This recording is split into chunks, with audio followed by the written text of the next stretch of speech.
मैं थाने पूछूं बोल मारे ले लड़ कटे छोड़ा ही मारा तेजा जी ने आज।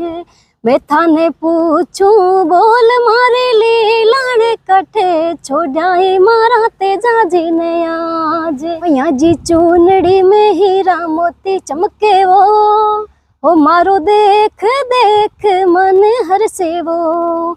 मैया जी चूनड़ी में हीरा मोती चमके वो मारो देख देख मन हर से वो। साला सर भी राजो बजरंग मेहंदीपुर भी राजो।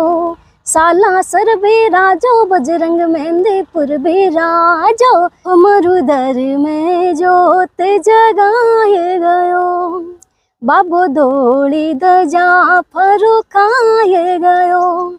ओ मारो सावरियो बनवारी बणो पिच रंग पे चादारी। ओ भगतों रे कारण अजमल घर अवतार लियो। राम राम साहब।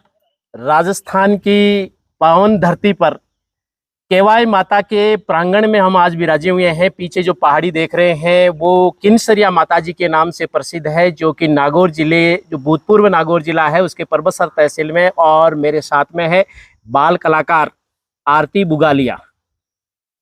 तेजा दर्शन के सभी साथियों को मेरा और बाल कलाकार आरती बुगालिया का सादर राम राम।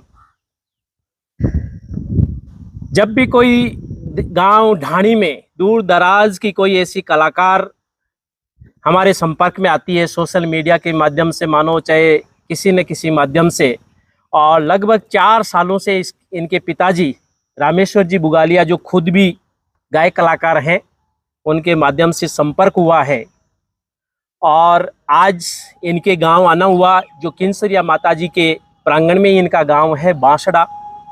तो आरती जी, आपके पिताजी गायक कलाकार हैं? हाँ जी। तो आपने जो गायकी सीखी है वो कैसे सीखी? पिताजी से सीखी या आपको ही खुद को? मैं मतलब पिताजी तो 27-28 सालों से गा रहे हैं जी। तो उनसे भी थोड़ी सी प्रेरणा मिली और मैंने मतलब ऐसे लोगों के सुन के वैसे भी सीखने की कोशिश की थोड़ी। तो अभी कौन सी क्लास में पढ़ रहे हैं आप?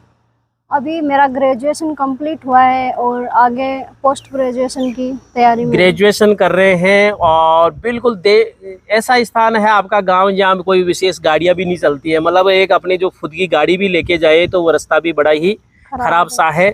ऐसी परिस्थितियों में आप ग्रेजुएशन भी कर रही है और गायकी के क्षेत्र में पूरे राजस्थान में आपका नाम चल रहा है। तो प्रसिद्ध कोई गीत कौन सा रहा जिसके कारण आपको विशेष पहचान मिली? विशेष पहचान सबसे पहले तो यूट्यूब से हमने शुरुआत की थी, तो वहाँ पे हमने तेजाजी महाराज का एक सॉन्ग अपलोड किया था, राजल बाई वाला। तो उस पे बहुत अच्छा रिस्पांस मिला था, कम से कम 4-4.5 लाख स्टार्टिंग में ही उसमें व्यूज आए थे। उसके बाद से हमने इंस्टाग्राम से स्टार्ट किया था। इंस्टाग्राम और यूट्यूब के माध्यम से, फेसबुक के माध्यम से एक ऐसा प्लेटफॉर्म मिला है साहब कि जो दूर दराज गांव ढाणी में रहने वाले कलाकार है वो भी अपना परिचय पहुंचा सकते हैं। और बड़े बड़े अपन देखते हैं कि स्टूडियो पे जब जाने की हमारी पहुंच नहीं हो और हम हमारे इस एक मोबाइल से माने एक इसके माध्यम से अपनी जो अपना जो विशेष प्रतिभा है उसको अपन दिखा सकते हैं। तो आप ऐसे जो कार्यक्रम होते हैं, रात्रि जागरण होते हैं, उनमें भी जाते हैं या केवल स्टूडियो पे गाते हैं? मैंने रात्रि जागरण भी काफ़ी समय से किया है, कम से कम 3 साल तक मैंने किया था रात्रि जागरण भी, लेकिन उसके बाद से धीरे धीरे मैंने बंद कर दिया। रात्रि जागरण में जाते हैं तो विशेषकर हर कलाकार का एक प्रसिद्ध गीत होता है, तो वो गीत तो अक्सर लोग गाते हैं, मान लो बड़े बड़े कलाकार हैं वो भी गाते हैं। तो आपका भी कोई प्रसिद्ध अच्छा जो प्यारा गीत लगता होगा कोई ना कोई? वैसे तो जितने भी हमारे राजस्थान में देवी देवता है सबके हम गीत गाते ही हैं, लेकिन सबसे ज़्यादा खास मेरी जो डिमांड होती है वो तेजाजी महाराज के भजनों की होती है। तेजाजी महाराज के भजनों की डिमांड तो पूरे राजस्थान में है। और आज देखा जाए तो तेजाजी का महात्म्य तो यूँ मानो कि जन जन तक है। और आपको पता है कि तेजा दर्शन महोत्सव करते हैं, उसमें हजार मतलब एक सैकड़ों की संख्या में कलाकार आते हैं और सभी लोग तेजाजी के गीतों के कारण कई ने अपना मतलब परिचय मतलब लोगों तक पहुँचाया है। तो आपका कोई गीत विशेष जो गीत है एक थोड़ा गा के सुनाए। विशेष जो गीत था वैसे तो जो आकृति जी मिश्रा का था फेमस, हाँ जी, लीलन प्यारी, लीलन प्यारी, वही मैं लगभग गाती हूँ जी प्रोग्राम्स में। तो एक बार थोड़ा गा के सुनाए। हो लीलन मारी जाई जे गड खर नाले से रे, कोई गड खर नाले से रे, बाबल ने नीवड़ के वजे। आकृति मिश्रा भी आपको पता है कि तेजा दर्शन महोत्सव में आए थे और उनका ये गीत खूब चला था, उनको पहचान मिली थी और कई लोग उस महोत्सव में आते हैं, अपनी पहचान भी बनाते हैं। तो आपके पिताजी ने भी 2-4 बार कहा था लेकिन अपना एक मिलना नहीं हुआ। आज आपके गांव में ही ये मिलन हुआ है और हम चाहेंगे कि जितने भी लोग देखते हैं, देखिए कलाकार ऐसे हैं कि कुछ लोगों का नाम हो जाता है, नाम होने के बाद वो अपने आप चलते हैं। हम ये चाहते हैं, हमारी एक ये सोच रही है कि जो गांव ढाणी में जो कलाकार रहे हैं उनको भी ऊपर उठाना, कि वो भी कुछ आगे आए। ठीक है, सबका अपना अपना आगे भाग्य होता है, लेकिन 1-2 बार उनको भी मंच मिले, आगे ऐसे मौका मिले। तो यदि आप तेजा दर्शन महोत्सव में आए हैं तो और कौन कौन से गीत सुना सकते हैं? कुछ 2-4 ऐसे कुछ गीत। 2-4 गीत जैसे मेरे खुद के पर्सनल जो गीत होते हैं वो भी मैं गाती हूँ प्रोग्राम्स में जी। और भी बहुत सारे सिंगर्स हैं जिनके सुन के भी मैं गीत गाती हूँ। तो आपकी खुद की कोई रचना हो? हाँ, मेरी खुद की भी जो सबसे स्टार्टिंग में जो सॉन्ग चला था राजल भाई वाला, जो मैंने और मेरे पापा जी ने मिलकर। हाँ, आपका राजल भाई का यूट्यूब पे बहुत अच्छा गीत चला था, तो वो गीत सुना दीजिएगा। हमारा तेजल वीरा रे नित काड़ाती काड़ा काग लेवण में माने कहूँ नहीं आया वो। और वैसे तेजा गायन का भी मेरा काफी अच्छा चला था। हाँ, तेजा गायन का भी अभी चल रहा है, आपका देखा भी था। तो यूट्यूब पे भी काफी अच्छा चला था और इंस्टाग्राम पे भी उस पे तो काफी। तेजा गायन कौन सा, सुरसुरा शैली या नागौर शैली?